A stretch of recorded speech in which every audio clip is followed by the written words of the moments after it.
What's up, guys? Thanks for checking in. Back at it again. It's another episode of The Daily Diamond with me, Alex Diamonds. Episode 10-ish. Haven't kept track. And I still don't memorize my questions. That's all right. Adding as I go, for sure. So the first thing I have to say is thank you for your time. Sure. And thank you so much to Ren and Republic Coffee for allowing us to be in their space. That was super cool. Great suggestion, by the way. Okay. So I know you as Chet, Cheddar. Yeah. But why don't you go ahead and introduce yourself to the people? Yeah, my name's Chet, Sciacca, affectionately known as Cheddar sometimes. I've had that little nickname growing up since I was a kid. And I grew up in Visalia.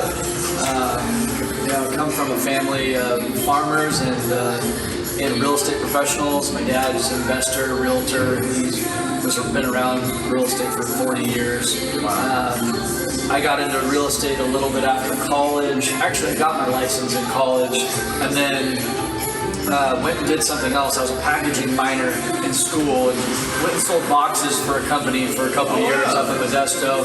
And so like design or like I did learn about design and engineering part of it in school, but I ended up going into the sales side of it. Okay. I always knew I kind of wanted to do something in sales. Yeah.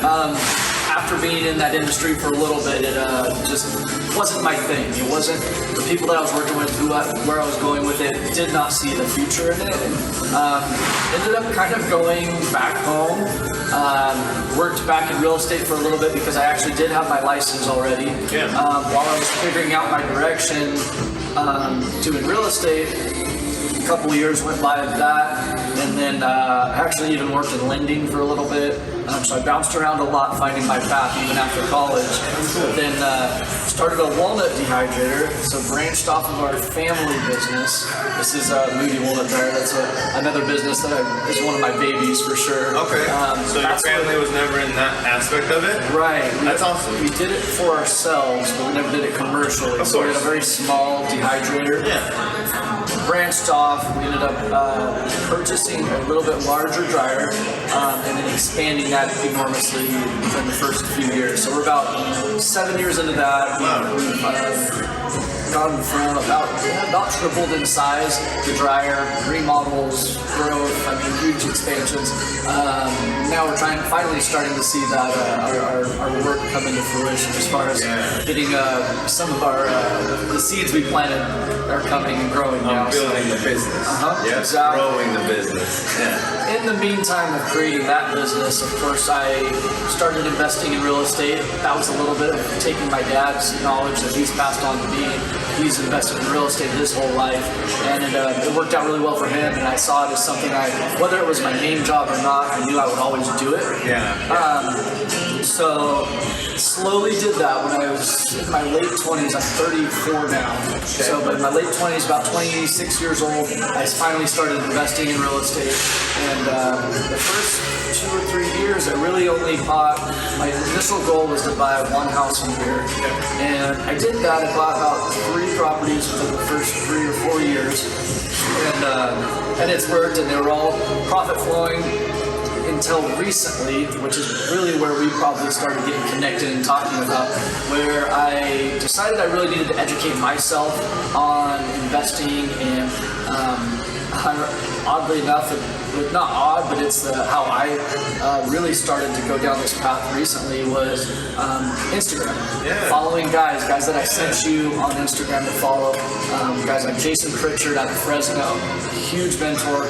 Guy is an awesome dude. I highly recommend following that guy if you get a chance. And then he's the one, I went to one of his workshops and met a guy named Pace Morby out of Arizona. That's the mentorship I started recently through Paces, and it's online. A lot of Zoom calls and videos and education on how to acquire properties with creative finance. And my main goal that I've got right now is acquiring more properties for my portfolio. And before, while I was going into them traditionally, putting down maybe 20% as a finance guy or as a investor type, you're looking at $150,000 to $200,000 property. putting $40,000 of your cash down in the property. Now getting that cash back is going to take a long time. So you got a mortgage and you got your rent, and all of my properties are cash flowing, but that small cash flow, putting $40,000 on each deal, that really I started to see wasn't going to be the way for me to get there. Sure. You know, I do okay for myself, but unless you're making $500 to $1 million a year, putting $40,000 on every deal, you're going to have a hard time acquiring a lot of properties, at least the amount of properties that I would like to acquire to the level I'd like to get to. So there's a lot of other ways to acquire properties, and I'm definitely not the only guy that's doing stuff like this, but there's opportunity out there for people who may have issues with their property, whether it be repairs that they can't afford, or they're older in life, maybe they lost their husband or their wife, and they can't afford their mortgage payment anymore because they got half their income. There's a lot of ways to get into it. It's not a predatory way of going about it. It's more of finding a solution for a seller that I can get him his bang for his buck on his house, while also creating an opportunity for me, because I can go in and fix up the house, make the repairs. They can avoid having to have that big amount of capital that they would have to put into the house, which they may not have, especially at maybe their age, or whatever their situation may be. You really, more often than not, I would say actually 99.9% of the time, by the time I'm done talking to a seller about these opportunities or what I can do for them that they can also do for me, they're stoked, they're happy, I found a solution that maybe any traditional realtor might not find, because the traditional realtor is most likely going to go to them, list their property for sale, tell them they need to put $15,000, $20,000, $30,000 into that property to get it to sell here. So then if they can't do that, they're going to put it on the market for less and only be able to accept a cash offer. What I come in and do is offer them an opportunity through creative financing, and I'm able to put the money into it. Then either by refinancing or getting the seller to carry the loan, they can collect a mortgage payment, or I can go in and get private financing to pay off the amount of repairs and mortgage and be able to acquire the property and get them a little bit of a cash settlement so that they can move on with their life and not be behind on their payments and deal with all the headache of, which sometimes can be later in life from owning a property. So everybody's situation is different on these. They don't have to be elderly or anything like that. It just sometimes tends to be, sometimes it can be inherited properties that the kids do not want to deal with it. Their dad or family member had the property for all their life, and now they're left with it, and it's got a bunch of repairs or tax liens or whatever it may be, the hardship that it's creating in their life. And they can cash out, get their money. I can acquire a property that I can keep long-term for an investment, or I can flip the property and make a little bit of a profit on it myself. So typically I can get the seller as much money or close to it that they would get had they put the money into the property and sold it. And they're not dealing with commissions, they're not dealing with escrow fees, they're not dealing with lender fees, none of that, dealing with inspections. All of these things kind of go to the side when you deal with someone like me or someone who does what I'm doing. So back to the beginning of this, of where I'm trying to do it right now, what I'm trying to do is educate myself. I've done a little bit of it in the past. Education, I'm finding now, as I'm getting older, is so important. If you stay where you're at and don't educate yourself, spend the time to expand your horizons, and really, in the way I did it, and it's the way I've heard from multiple people is a good way to do it. Social media is so great right now. Guys like I mentioned in Fresno, like Jason or Pace, literally went to a workshop that Jason shared on his Instagram, met that Pace guy who I started doing his mentorship now about a year later after meeting him. But both of those guys I follow on Instagram for the last few months, year, and that's what motivated me to start this mentorship and educate myself. And as soon as I started this mentorship, I took a while to decide which one I wanted to do. But this one is really great, and it has motivated me to expand my business so much already within the first couple months of doing it. It's crazy how quickly you can change your mindset when you feel like you might have been in a lull, or where like I said, I own a few properties. I understand creative financing a little bit, but I didn't have necessarily the right mindset at the time when I started investing to get to where I feel like I can get now in 6 to 12 months. For sure. What before would have taken me probably 3 or 4 years. Yeah. And that's still accelerated and amazing, by the way. Yeah. I think the education part, if you educate yourself, that it's a springboard for you. So everybody, you can go into a business and you can take chances and you can learn from your mistakes. That has to happen. That's absolutely. But if you throw an education in there as a springboard to that, you can get there a lot faster. For sure. And so that's what I'm kind of learning at my step in my career now. Yeah. I felt like I was doing pretty well.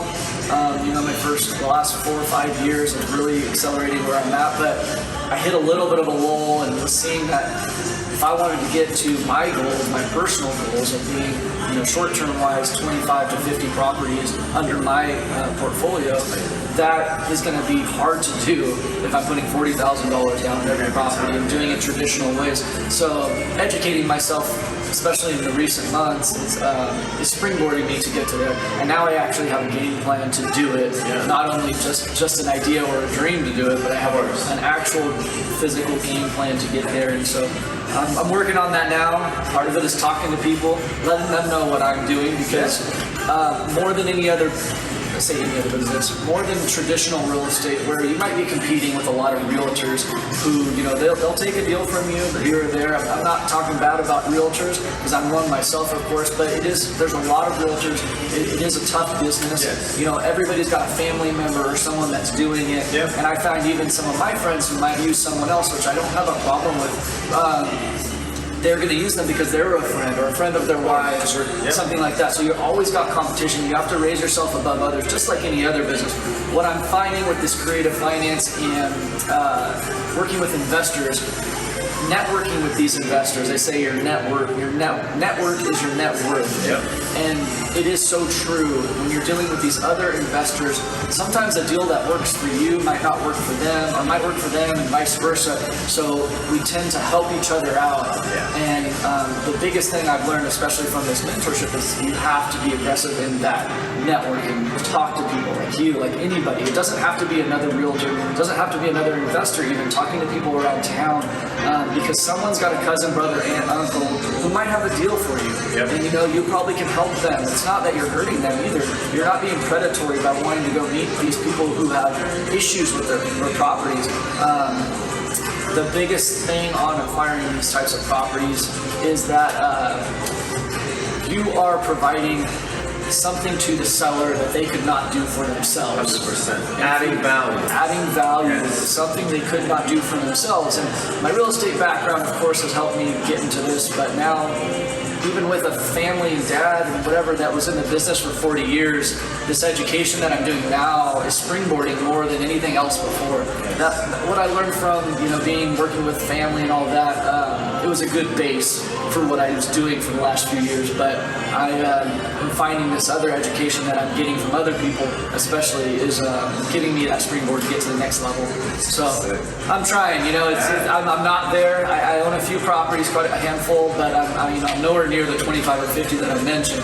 But I honestly have goals of within the next 4 years to be there. So that's kind of where I'm at, where I'm going, and I'm hoping to get there fast. And that's awesome. And you got to have those daily, weekly, monthly goals to accomplish. Do you write them down physically? Yes. Cool. This is something I wasn't good at before either. And, I'm still not good at the daily. I got to get better. In the beginning, it's easier. Actually, supposed to be, because as you get busier and busier, it gets even harder to do the daily ones. But true. But if you do at least weekly, I think, and monthly especially, have monthly goals, acquire one property, or it has to go backwards from that too, though. You got to be like, door knock, to find leads or whoever. Door knock at least 150, 200 houses or something. Sometimes for my calendar, I'll even go backwards just to fill in stuff to kind of, reassure myself. And then also what you were saying is when you do write down something, you can, I'm going to use a wrong word, transverse it, where you can go up and down. So like you said, 20 properties go backwards, and how you get there, and then go forwards, like what it will bring for you. Yeah, and how do you from 20? How do you get to 1? How do you get from the 1 one, how do you get to the leads that are going to get you to that one? Because you're not going to call one person and get a lead every time. That might happen, but I mean, they talk about door knocking, where you're actually door knocking and literally talking to sellers at their houses. Some people hate it. You're going to knock on a lot of doors and they're going to say, "Get off my porch." Yep. You got to approach it the right way. You got to go. You're not selling them anything. Actually, you're there as a buyer, provider. Provider. Exactly. Yeah. And if you use that terminology, it's something I just learned actually in this mentorship. That terminology, when you get there, even if it says no soliciting on their door, first thing the person at the door may say is, "I don't take soliciting." You say, "Well, I'm not selling anything. I'm here. I actually want to buy something from you." And it changes their attitude. And then when you start speaking to them honestly, they will gain some trust in you. So that's hard to do in a short period of time. But there's ways to do it if you believe. I think the biggest way to do that, the easiest way to do that, is believing what you're selling. I say selling again. Believing what you're selling, buying, whatever. Yep. Believing what you're providing. If you believe in yourself and what you're doing, confidence you have so much to make easier. everything happen for them, for your partners, for your business, for everything. No different as to why when I went into the packaging field after school, which is what I went to school for, why that didn't work out for me. It was because I didn't believe in what I was doing. I had education in it from school and I liked that, the engineering's part of it and all that, but when I got out and was doing it, it was like, it just didn't do it for me. I wasn't super excited to go out and sell boxes. Now, somebody else might be, and there was people that I worked with who were very good at it, and that's their deal. For me, it wasn't, so I had to move on, and that was good for me. And like I said, it took me at least 3 years from that point to figure out my next step, which was the walnut dryer, which I really do like that side of the business. It's a very interesting business. We provide service for walnut farmers. We harvest and dry walnuts, and it's basically a 2-month crazy period of time out of the year. But it's interesting, and it gets me excited to get there during walnut season. And of course there's other stuff around year round too that are involved with it. But the other part of the year, it allows me to focus on my real estate business for the other 10 months basically. That's cool. And I'm really excited about this investing side of the business that, like I said, I was involved with, but I'm now taking to another level. And I'm seeing immediate results, not like 6 months down the road results. This mentorship that I'm doing again with Pace Morby is it pushes you week after week, every day to literally the one I'm watching this morning before I came here is telling you, take action. Don't just take these notes that you're writing on this mentorship. Like literally take the action that I just told you in this video, and go do it. And don't be scared to do it. Just do it. And you're gonna learn and mess up, but the greatest part about this mentorship is that there's a community of people in it that you can ask questions to. There's a Facebook group, there's all this stuff. I sound like I'm selling his mentorship, and I don't make anything off of that, by the way. Just how much you believe in it. I had to pay for that to be So imagine that. And so action is the biggest thing you can do. I talk to so many people, friends, everything that I talk to about this stuff, and I think the biggest thing that they come and usually tell me is that they're afraid to make a mistake or afraid to take the first step, and I'm like, everybody is that way. Everybody. The first house I bought, I remember my first investment, and that was one I put 20% down on. But the very first investment, I was scared to death, even though I was a realtor. My dad's been in real estate, and I've helped him even manage rentals before, so I knew what to do, and I was still scared to take that step. I think you're never gonna not be scared, but knowing the outcome, being educated, having it padded is gonna soften the blow of making a mistake. Absolutely. What you can do is you can learn from others. It's so funny how we will stall ourselves from fear, but we won't learn from others. Like, hey, that's hot. Dang, it is hot. But real estate, business deals, we just get stalled. And I think the biggest roadblock in anybody's way, in any business you're in, is yourself. Absolutely yourself. If you can get out of your own way, you will do well. And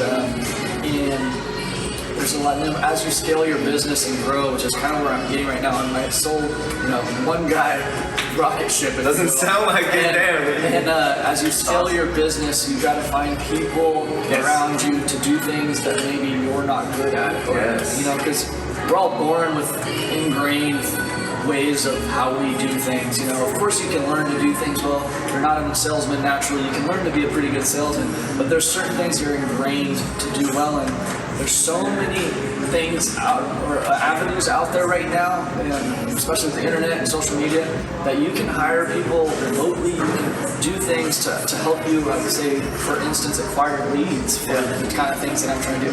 If I spent my whole day going around trying to acquire leads, like door knocking and just going through lists of pre-foreclosures or tax delinquencies and things like that, inherited properties, I wouldn't have any time to actually do the selling.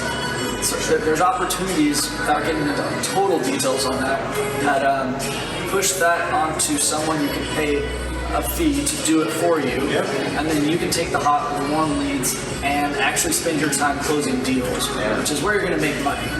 In the beginning, of course, get the list from the title companies, even like on pre-foreclosure types.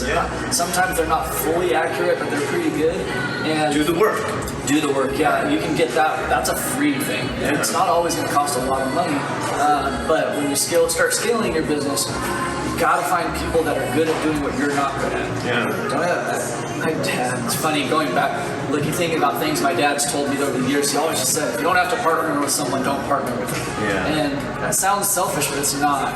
You're actually doing a disservice to someone. If you're just partnering with a friend, just because he's your friend, it can be a huge disservice to you. And I've straight up told my friends before that talked to me about wanting to partner on deals that, it's not what I'm looking for unless there was a huge benefit to you and me.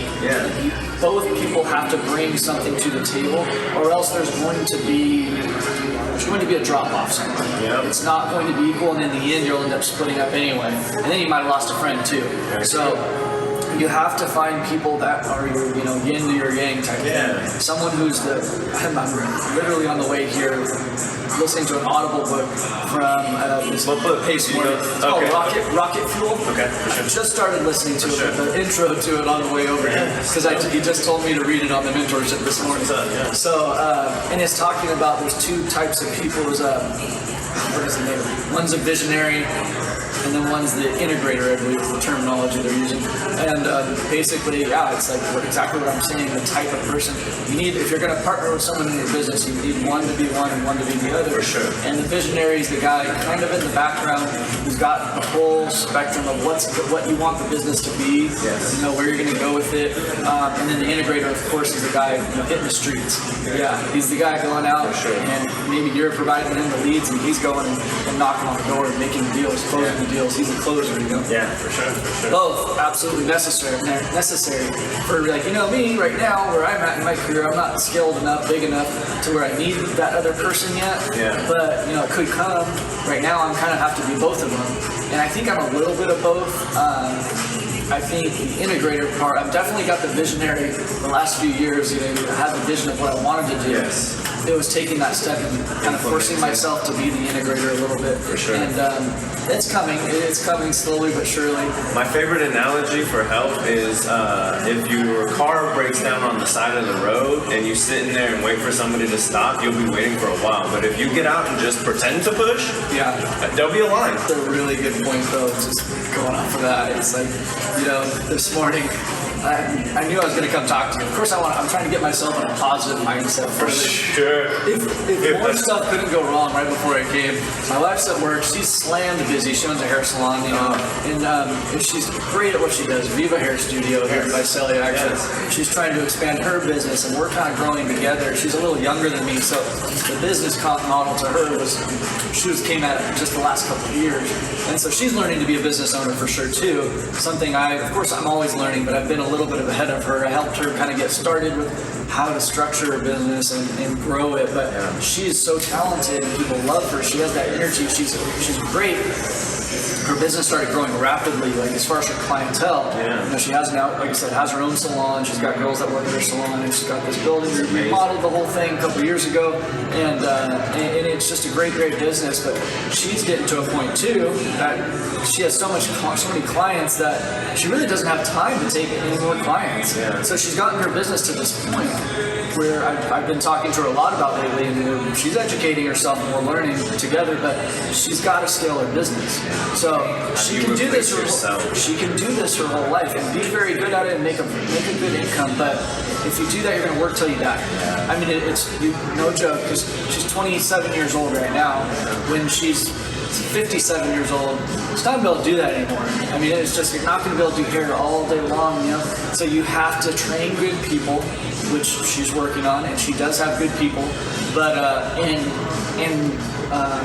move your business into another level. Yeah. Whether it's education, that's a big one right now in the beauty industry too, or products. You know, products is the other side. So those two areas, you know, she's really thinking about going Even into. how-tos, monetization, I can't speak English, but of YouTube videos, and just if you have a pop-in salon and people want to check in and you follow the trends, and you know, there's a lot. Avenues for revenue. There's avenues for revenue, but it's just a good example of, you know, when you get to a certain point, you got to be able to scale your business somehow, 100%. and you got to plan that. You can't when you peak. Yeah, that's a bad thing to work on backwards. Yes, because when you get to that point, like basically where she's at, you know, working 12 to 16-hour days doing hair, that wears on you, and you know, eventually you get worn out. You don't have time to do the other things. Yes. So sometimes you might even have to take some clients off. Yes. You might have to go scale back to be able to scale forward. Like Try doing that with hair. It's tough right now. I can't imagine. COVID and everything that's happening, like, you know, yeah. they had to slow down and shut down, and then we go back to work and blew up, messages blowing up again. I mean, hundreds. When she came back from the first quarantine, there was like 200 messages. You know, it's like she couldn't get back to everyone. She literally had to make posts just saying, hey, I can't get back to everyone. I'll do my best. Let's start, like from now. That's amazing though. I mean, But true testament. another just example of another business that it runs, it's not the same at all, totally different industry, but it's got the same concepts that'll you can use to move forward. And, Once you have that outline, you can kind of start creating other hobbies, which that's what some of this is about. You're just such a business knowledge, and I gotta say, first of all, the real deal about Chet was when I immediately pinged on to him, which, like I said, we've known each other for a while, but the Instagram thing just kind of kept sticking out and sticking out. And when I immediately pinged on to him as a mentor, he was like, check out this mentor, check out this. And so that just kind of, to me, let me know you're the real deal. Like, hey, I'm not here on top of anything. I'm here to bring people up with me, which that's what this is all about. It's me and you. I'm selfishly trying to learn 100%. Also, I'm hoping that other people can see it and hear it differently. absolutely. You hear it from your parents your whole life, and then when some dude on Instagram says it, and then everybody trips out and they go, well, why are you doing it now? And you're like, well, some dude on Instagram said it, and they're like, well, who's that dude? And you're like, doesn't matter, I'm doing it. So let's just move on, right? Yeah. And so I just had to make a point of that. That's freaking awesome. And then I want to calm down from business a little bit. I want to know, what are some of your hobbies? Hobbies. Right? Well, you gotta love what you do. So All your business stuff is hobbies, or else you wouldn't have, because you're at a point where you get to diversify and whatnot. Right. A little bit, again, like you said, time is very valuable. Right. Well, what's hobbies? I mean, travel is a big one for us. When I was younger, I used to snowboard and wakeboard and stuff a lot. Yeah. Haven't done that as much the last few years, which I'd like to get back into. Wife and I mean, eventually we're looking. We don't have kids yet, so we're close. We're, God willing, going to start that soon. Of course. But but hobbies, mostly. I mean, family and travel is probably the two big things. She's super family oriented, along with me. COVID's kind of killed all our hobbies the last year. But True. traveled a little bit here and there throughout the COVID stuff, but as much as we could. We got married in June of 2019, so it's been a year and a half. Congratulations. Thank you. And our plan was to travel the world for a little bit, not necessarily take work off, but maybe take a couple weeks off here and there. Of course. To be able, before we had kids, but we've basically been domestically traveling, so the United States mostly. But I'd say the biggest thing is travel. Honestly, if I had to really say a hobby, I love meeting new people. I mean, that's probably my. So staying out helps you do that. Right, I have to all be, that my wife knows I'm a social person. I have my moments where I can stay home and hermit a little bit, but I have to be social. It keeps me active. It keeps me alive. Like Definitely an so, extrovert. I mean, it doesn't sound like a hobby, but being social and meeting new people and expanding your horizons is the most like exciting hobby I think you can have. That's awesome. Really. Yeah, even going along with, what they do for that day, for sure. Well, I mean, we pretty much knocked out passions, we knocked out side hustles, we knocked out formal education, background. I mean, this guy came on camera and said, I don't know how I'm gonna do, and obviously did amazing. The only thing I think I need people to hear from you as well. So I have philanthropy, but first thing is a tip to your younger self and a time you failed but it turned out okay. So like those kind of go hand in So hand many too. failures. That's good. I like that. Picking out like the best ones. I mean, I go all the way back to when I was in junior high. Okay. I mean, literally before business. Yeah. My dad, and that's probably where I get this "don't give up." Failing is just part of the process attitude. Yeah. My dad was even sales-wise, he was always, every no is put you closer to a yes. That was my dad's mantra always, And, That's awesome. and I was I wasn't a super skilled athlete. I loved baseball. I still love baseball. Yeah. But growing up, junior high, didn't make the team either year. 7th, 8th grade, loved baseball. But I was like, went out, disappointment. And I was a small guy, so it is what it is. But going into high school, I just worked my ass off. But I did. I worked really hard, and at that young of an age, I was 13 probably. To go through that failure, a lot of kids would probably quit. I mean, I knew guys that Move on tried to the out next with me. thing, or- Most of the guys that tried out with me that didn't make it, they never tried out again. Yeah. They went to high school and said, it's out of my league. I did it. My dad pushed me for sure, so that was a big part of that. To work. So the whole summer, after 8th grade or whatnot, I was working my ass off trying to get better, and I ended up making the team freshman year in high school. That's awesome. I ended up playing, all 4 years, varsity, all that stuff. And That's a true testament. We were a very good team. I wasn't the best player on the team, but I was one of the hardest workers. Yeah. So that was a big deal for me back then. I think that really supplanted something in my brain going forward that was just because you don't make it the first time, keep going. Yeah, man. That's definitely the positive side of that. Sorry to cut you off, Yeah. but that's the positive side of that because we know a lot of people, especially younger than us in the generation right now, unfortunately with all this COVID stuff, it's just easy to get kind of complacent and okay with losing. And losing does not mean that you know what I'm trying to say. Yeah. It just means get up and go again. Yeah. Absolutely, you gotta fail. I mean, that's how you learn. And just like I said, I mentioned the failures before. Really, my first job, it's the packaging job. I went to Cal Poly. I went to a great school. I was always good at school. School came fairly easy to me. Cool. Learning and all that stuff in school. And so I got good grades, but did I really learn how to be successful from that? It was a good building block, but it didn't. I jumped into the real world, and the packaging job it didn't work out. It wasn't for me. I wasn't really succeeding super well at it, and so like I said, I spent the next couple of years. I had to work for my brother at one point. I had to see if you want to count the failures, if you will call them failures. So that was a little bit of finding years. Yeah, real estate. Yeah. I wasn't doing that much in it. And then the lending, and I didn't do that well at lending. Okay. And then finally, Sheer honesty, right? Yeah, and then it was really working with my dad in the walnut orchard once. It was when I was doing lending. I was going and just helping out the family with the harvesting, and I was like, man, I really like farming. I like being involved in it. I like everything about it was just, it worked for me. And so then I started thinking about how do I get into this and make it a career in business. And that was the walnut dryer thing came alive, and I started talking with my family about it. And I think this is a good idea. There was an opportunity with all the walnuts that had been planted at that time. The walnut market was kind of blowing up, so it was a good time to become in the service industry for walnuts. And so that's what led to that. And really, that business got me to a little bit of a higher level of where I was, and then that led me to be able to invest a little bit. And then when I really got a taste of investing, like I said, 4 or 5 years ago in real estate, that's what slowly led me to where I am now. Now, like I said, trying to grow really quickly and and you have to not really afraid of anything. Yeah. You know, there's so many deals you can fall into, and you might lose on one, you know, but you can't be afraid to lose. Yes. Run your numbers, be prudent about everything. Yeah, educate yourselves. Don't, you know, and the only way to really educate yourselves, like I said, is talk to other people in the industry. You'll find these other investor guys, they really, really are willing to help. Like if you look in the right places, and it's so easy now to do that with social media. That these guys, like the guy Jason in Fresno I told you about, I literally reached out. I had a deal come up fall into my lap a little bit, and I'm trying to close and create a finance type deal, and I wasn't sure where to go with it. If I should flip it, if I should hold it, how I should structure the deal.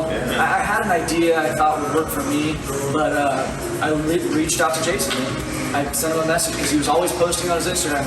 If you ever have a question, reach out, that kind of stuff.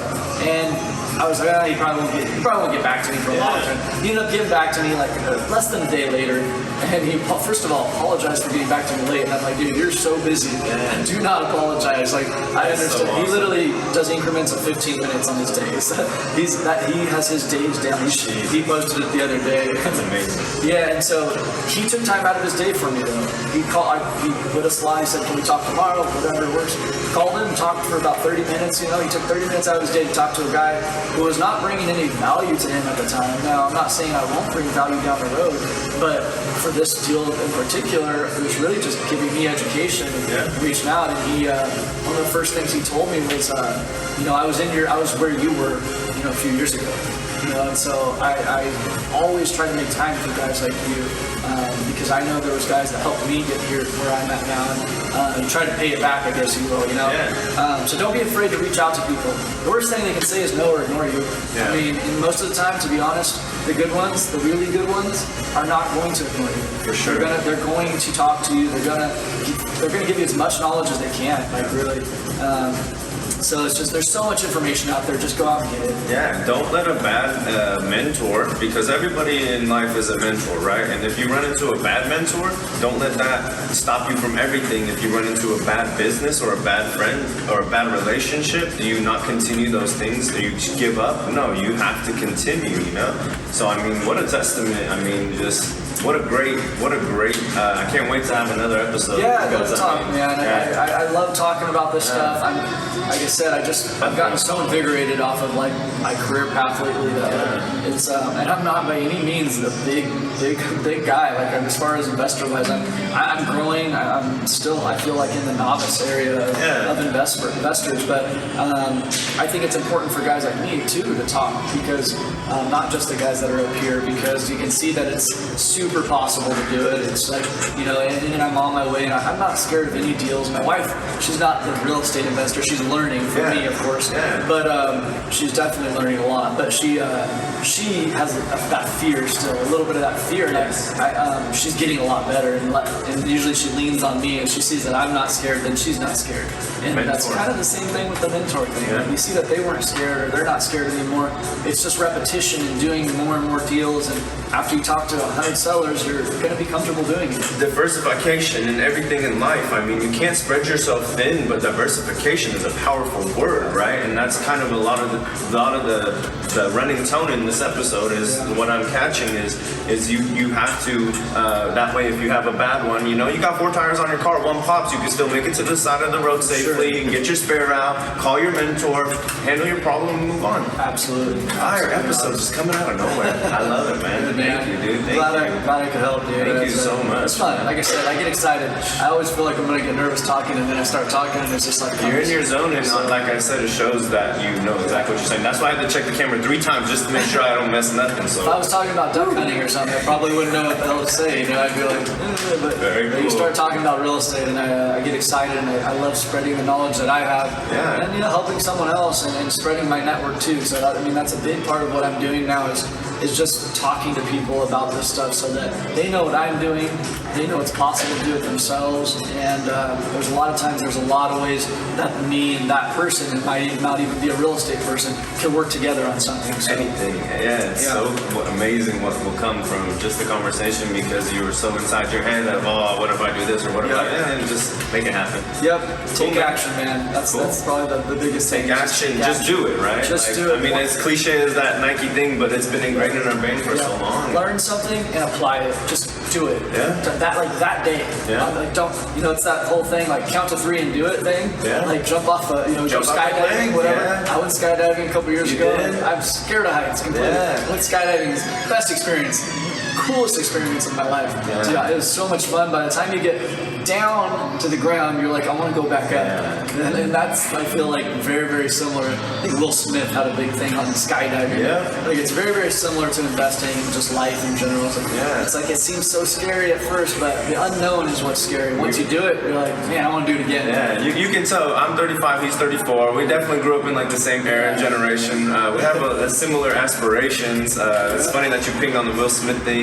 Since he did that, I've been pinging my wife. I actually started taking like some flying lessons because she was like, "You're not gonna jump out of a plane," and I was like, "No, I have to. It's gonna like change something in my brain, So that's so funny Cool, and so man. cool. It man. is something in your brain too, right? Like It's funny that I had like, friends that pushed me to do that too, and Yeah. I'm glad they did because I probably Yeah. have not done it. It does. It's something clicks like when you do stuff like that. When you do something you're super scared of, or it's accomplishing that or breaking that fear, breaking through that wall, barrier. that barrier. It changes your mindset on everything. Like I forget. I think it was my uncle, but somebody in my life. All I can remember, did you die? And it's like, no, asshole, but okay, you're right. Yeah, totally. Yeah. No, it's the same mindset, and if you can do that in life, I think you can start getting ahead. And it doesn't, people think like, oh, I'm too old, or 34 or 35, we're same age. I'm gonna be 35 this year, so we're basically the same age, and I'm really just feeling like I'm hitting my stride. Like, of course, I would rather have hit this stride when I was in my 20s or early 20s, but you know what? That wasn't my path. Yeah. And I was telling you about the Fresno guy, my mentor that I look up to a lot. He only started doing this. He's in his late 30s, I believe, maybe pushing 40, and he only started doing this, I think, 6 years ago. It's crazy. And he's my mentor. He's a guy that I look up to because he owns a lot of properties and has a successful business, and he's just doing so He might well. not have a family in real estate. He might not have the history in real estate. But, so again, I'm just saying, like, exactly. he would be pinging to you, and you're, again, just different things, and you do have knowledge to offer, and anyway, so. Yeah. For sure, man. That's kind of what it's about. Spreading the knowledge and acquiring as much as possible too. So. Yeah. Staying open on both sides. Yeah. All right, man. Cheers, bro. Thank you so much. For sure, man. Thanks for having me. All right.